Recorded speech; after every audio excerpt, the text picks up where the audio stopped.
విలువేంటో తెలుసు, ఆయన కార్యం చేస్తాడని వారికి తెలుసు.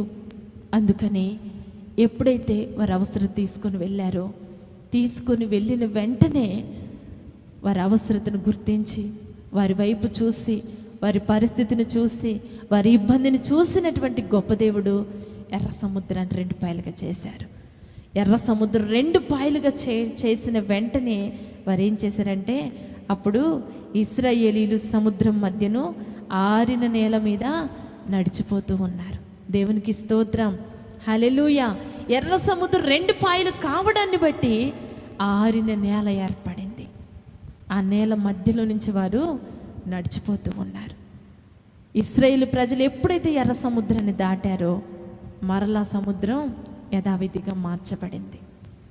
చూడండి, ఇశ్రాయేలు ప్రజల అవసరతను గుర్తించినటువంటి గొప్ప దేవుడు మన అవసరతను గుర్తించడా?